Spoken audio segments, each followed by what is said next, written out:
दोनों उप मुख्यमंत्रियों को नोटिस मिला है, नेता प्रतिपक्ष को नोटिस मिला है, बंगला खाली नहीं करने पर उनको जुर्माना वसूला जा रहा है। लेकिन नीतीश जी के जो गुर्गे हैं जिनको उन्होंने रख के छोड़ा हुआ है, उनको नोटिस उनसे बंगला नहीं खाली कराया जाता, भले वह विधायक रहे नहीं रहे, विधान पार्षद रहे नहीं रहे, उनको बंगला इसीलिए दिया गया है कि वह नीतीश कुमार के नौकरी हो जाए और नीतीश कुमार का आप देख रहे हैं न्यूज़ फॉर नेशन में आपके साथ अभिजीत सिंह। बिहार में 1 सीटों पर उपचुनाव होना है कुर्नी विधानसभा क्षेत्र में।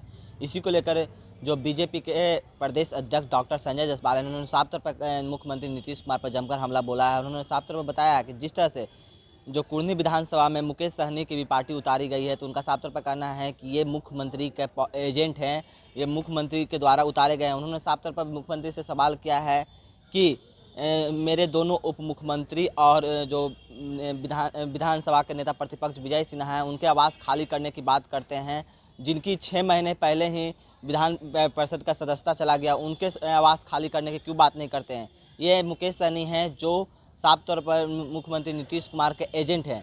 क्या कुछ कर रहे हैं डॉक्टर संजय जायसवाल, पहले सुनिए उनकी बातों को। 20 में भी सर रोजगार के नाम पर लड़ गए, लेकिन अभी जो भी उपचुनाव हो रहे हैं ना स्थानीय मुद्दा होता है ना डेवलपमेंट होता है, और जाति पर और समीकरण पर क्या लग रहा है कि बिहार में अभी यही सारी चीजें चलेंगी। भारतीय जनता पार्टी केवल और केवल नरेंद्र मोदी जी के कार्यों पर वोट मांगती है। 2020 में भी हमने नरेंद्र मोदी जी के नाम पर वोट मांगा और इसलिए हम 74 जीते। जिन्होंने नीतीश जी के नाम पर वोट मांगा वह 43 जीते। और आज भी हम नरेंद्र मोदी जी के कार्यों पर वोट मांगते हैं। समीकरण बैठाना 6 बजे शाम को जो लोग महफिल सजाते हैं उनका काम है कि इसको काटो, इसको जोड़ो, इसको बांटो। भारतीय जनता पार्टी सभी का, सबका साथ, सबका प्रयास, सबका विकास पर ही आधारित कार्य करती है। सर एक आखिरी सवाल मिला है सर बंगला खाली करने के दोनों उप मुख्यमंत्रियों को नोटिस मिला है, नेता प्रतिपक्ष को नोटिस मिला है, बंगला खाली नहीं करने पर उनको जुर्माना वसूला जा रहा है। लेकिन नीतीश जी के जो गुर्गे हैं जिनको उन्होंने रख के छोड़ा हुआ है, उनको नोटिस उनसे बंगला नहीं खाली कराया जाता, भले वह विधायक रहे नहीं रहे, विधान पार्षद रहे नहीं रहे, उनको बंगला इसीलिए दिया गया है कि वह नीतीश कुमार के नौकरी हो जाए और नीतीश कुमार का काम। पूरे बिहार नहीं, भारत में इस तरह की चीज़ें हो रही हैं। श्रद्धा की जिस तरह से हत्या की गई और जिस तरह से धोखे से एक साजिश रची जा रही है। और मुझे आश्चर्य होता है जब झारखंड में एक डकैत पकड़ाया था तो उसको देख के लिए पूरे बिहार के तथाकथित सेकुलर लोग का मुंह खुल गया था। लेकिन आज हमारी एक बेटी के 35 टुकड़े हुए हैं, आप उठा के देख लीजिए। जो लोग पशु तस्कर के पक्ष में बोलते थे, जो लोग डकैतों के पक्ष में बोलते थे, आज उनके मुंह में आवाज़ नहीं आ पा रही है। यह इससे दुखद बात कुछ नहीं हो सकती है। बहुसंख्यक समाज को समझना चाहिए कि हमें अपने अधिकारों के प्रति सचेत रहना पड़ेगा। बिहार में भी नगर निकाय के चुनाव में जानबूझकर हिंदू अति पिछड़ों के साथ उपेक्षा का काम बिहार सरकार कर रही है। जो कुल्हैया मुसलमान हैं, शेखौरा मुसलमान हैं, जो भी फॉरवर्ड हैं, जो अगड़े माने जाते हैं मुसलमानों में, उनको अति पिछड़ा में शामिल किया गया है। सरफराज आलम जब खुद कुल्हैया के मंत्री हैं, तो जितने भी हिंदू अति पिछड़ों का हक मुस्लिम सवर्णों को दिया जा रहा है, वह उसको अति पिछड़ा आयोग को जरूर ठीक करना। जदयू कह रहे कि बीजेपी कहीं नहीं टिकने वाली और है। मुकेश सहनी भी कह रहे हैं जो हाल बोचाहा में हुआ था वही हाल यहाँ भी होने वाला समय बता देगा, 8 तारीख तक का इंतजार कीजिए। यह बात निश्चित है कि भारतीय जनता पार्टी जीतेगी।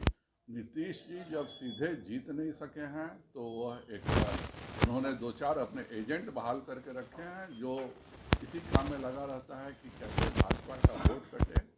जनता काफ़ी समझदार हो चुकी है और जनता इस तरह के जो लोग हैं जो कि वोट काटने के लिए जिनको एजेंट के रूप में बनाया गया। मेरा तो नीतीश कुमार से प्रश्न है कि आप दोनों उप मुख्यमंत्री का आवास खाली कराने को कहते हैं, आप नेता प्रतिपक्ष का आवास जबरदस्ती खाली कराने का नोटिस देते हैं, लेकिन किस नाते एक व्यक्ति जो 6 महीने पूर्व खत्म जिसका हो चुका है विधान परिषद का, उसको आपने क्यों आवास दिया हुआ।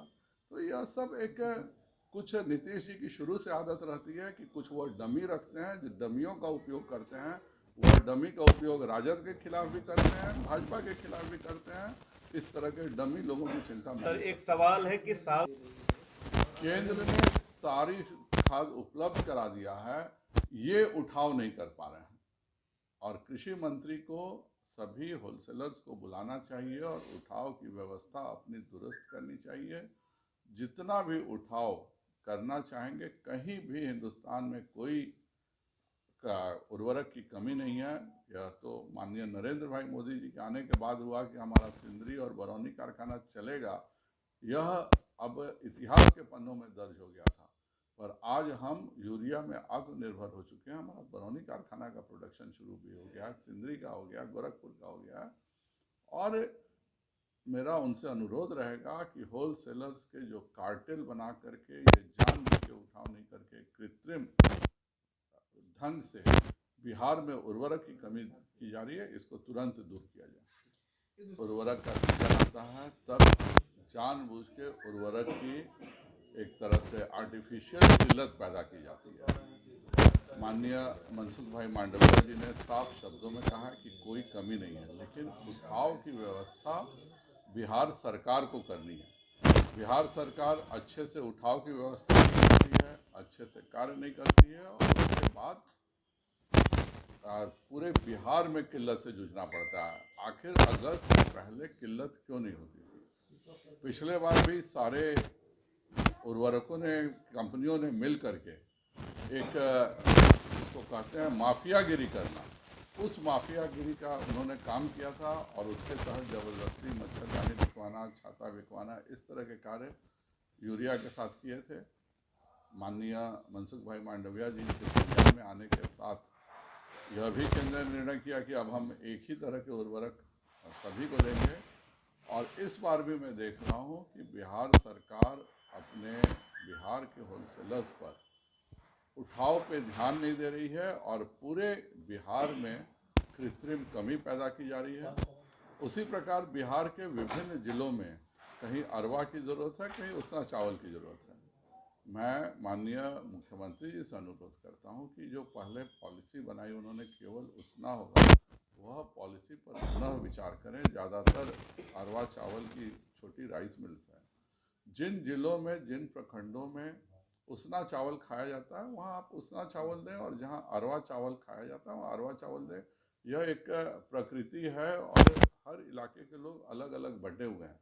मेरे इलाके में कोई अरवा चावल नहीं खाता है, इस इलाके में कुछ उसना चावल नहीं खाता है, पटना नालंदा के इलाके में। तो इसमें एक बैलेंस बनाने की जरूरत है। पूरा कृषि मंत्रालय आज मैं देख रहा हूँ कि उर्वरक की कमी को दूर करने में अक्षम है और अपनी अक्षमता का दोषारोपण कर रहा है। जब सरकार ने एक निश्चित अलॉट कर दिया है तो उठाव की व्यवस्था की जिम्मेदारी बिहार सरकार की है, जिसमें तो आपने साफ तौर पर सुना कि संजय जायसवाल ने जो कुर्नी विधानसभा के क्षेत्र में जो उपचुनाव होना है उसको लेकर उन्होंने साफ तौर पर कहा है कि जो मुकेश सहनी की पार्टी है वो मुख्यमंत्री नीतीश कुमार पर कहने पर उतरी है।